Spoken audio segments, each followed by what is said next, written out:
Hey everyone, it is Dave. Welcome in. It's time to talk about module number 2. I want to welcome all of you who have joined over the past week. And as a reminder for everyone, if you have not completed the syllabus quiz or the discussion board from module 1, those are still open. Please complete those. Those are some easy points. In this week's module, we have 3 lectures. The first one, Italy in the 15th century, deals with all the techniques that artists learn today. They're invented during the 15th century. So items like linear perspective, chiaroscuro, foreshortening, we're going to learn about those today. In the 16th century, that's where you see artists such as Michelangelo and Leonardo da Vinci. I'll take you to the Sistine Chapel, and we'll look at that and how that was constructed. And then our third lecture is a lecture on European art during the Renaissance that's not in Italy. And we're going to see how art developed in a slightly different way throughout other countries such as France and Germany. As far as projects this week, we have a museum project to complete. It's just a worksheet. It's nothing where you need to go out and visit a museum. We're going to do so virtually since this is a shortened class. We do have our 2 journal entries as well. And just as a reminder, if it's feeling a little overwhelming, take a deep breath. It's okay. We have some flexibility as we get into that 4th module, the halfway point, because all we have in that week is the midterm and to turn in the journals. So there's no new material in that 4th week. So we generally have 3 lectures each week. And then if you don't get some of those done, take some time during the 4th week to complete those. So there is a little bit of flexibility there. So I'm going to take you over to the Canvas site. I'll walk you through Module 2. All right, here we are on the Canvas site. This week is Module 2, and it's set up the exact same way as Module 1. We've got our video we're watching up top here, our introduction, and again, that kind of summarizes the week, lists our lectures, covers the major objectives to take away from the lectures, and then finally, any assessments that are due. This is just another place where you can find that list. We've got our 3 lectures here. So the first one, Italy in the 15th century. Our study guide beneath it.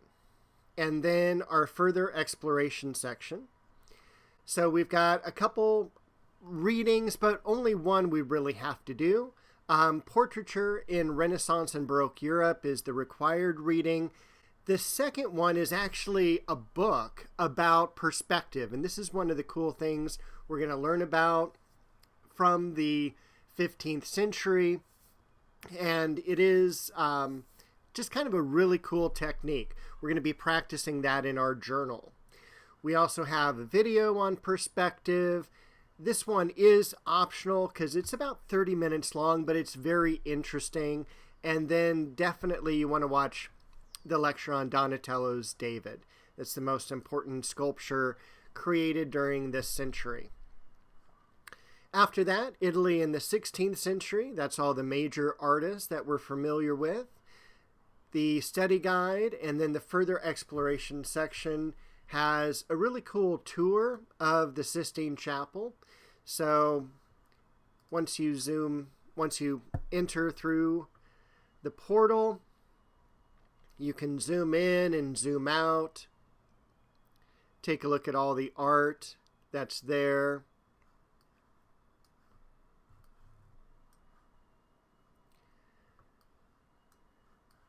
Go up and see the ceiling. And once again, you can kind of zoom in and zoom out. It's just kind of a really cool link. There are a couple readings. One up top here on Florentine design and the other on a particular painting. We also have a very short poem by Michelangelo. Now, if you've never been to St. Peter's Cathedral, I definitely suggest watching the walking tour. It's about 20 minutes in length, but it is amazing how much art is there and how massive this space is. The Baptism of Christ is the very first painting that Leonardo da Vinci takes part in. He doesn't do the major figures, but just the angels that you actually see here in this detail. And then a video on the Alba Madonna. Our final lecture is on the Renaissance in Northern Europe, and this is where like some really cool things happen, including the emergence of oil paint. So we have a little reading on the Limburg brothers, reading on the painting in Northern Renaissance. You don't have to read it all, only up to Matthias Grunwald. The Arnolfini portrait, super important video, one of the most important paintings to come out of the region. And then we also have 2 videos on printmaking processes. I talk about this in the lecture, but it's so important to actually see someone go through the process and create a print using these processes, the relief and the intaglio. We have a museum gallery event this week. And the museum gallery event asks you to virtually visit and just check out 2 major museums. It doesn't have to be the ones listed here underneath the museum choices. It can be really any museum throughout the world. And that's really up to you to choose whichever ones you want to compare and contrast. You do have to use the museum worksheet that's available. And once again, you want to spend about 30 minutes just kind of enjoying the websites, searching, clicking, finding, and then after that, you're going to write a summation of your findings. You're going to just download this worksheet. You're going to type right into these boxes, and the boxes will expand. So please use the provided worksheet. And then there's also a completed worksheet, so you can kind of see the level of completion I'm looking for from students. So something like this here has everything perfect. We've got the 2 museums side by side, hyperlinks to the websites. This is a lot of writing. You probably don't need this much for a perfect score. We're looking at a little bit over 3 pages, but you're probably at least going to do 2, if not 2.5. And I also ask you to embed a couple images of your favorite artworks that you found at the museum. So none of these spaces should be left blank. And I ask you to talk about the best sites and worst sites of the worst parts of the site. Even if something doesn't seem poor, you could always make suggestions about, I'd really like to see this improved. So it doesn't necessarily have to be just, this is not a good site. And then let's go ahead and take a look at the journals. Journal 3 is going to deal with perspective. So if you walk through the steps here, or if you watch the video clip here, this will show you how to create from 2-dimensional shapes like a triangle, trapezoid, rectangle, square, how to make it 3-dimensional. And it's by creating a vanishing point. You can kind of see a point right here, and all those shapes are heading right toward that particular point. So it's a pretty cool process, and for the submission, you're going to submit an in-progress drawing, and you're also going to submit the final work. So make sure to use the straight edge for that project. The final thing we have to do is journal number 4. So journal 4 has you dealing with the Last Supper.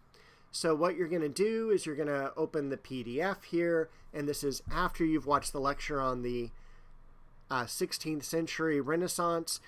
This is what the Last Supper looked like when it was just completed. This is what it looks like now, so you can see definitely deterioration in the painting. There are 8 topics, such as line, color, value, composition, perspective, and so on. And each of them has 3 questions. Now, the third one is optional. Do not answer that one. Just do the first 2, and you're going to choose 2 of the topics. So 2 topics, 2 questions, and that's what you're going to turn in for journal number 4. I think that is everything for this week. So if you have questions, I'm not available for office hours this week. I will be back next week for office hours, and I am available all week, though, via email. So please feel free to reach out via that method, and I will be back shortly to tell you about module number 3.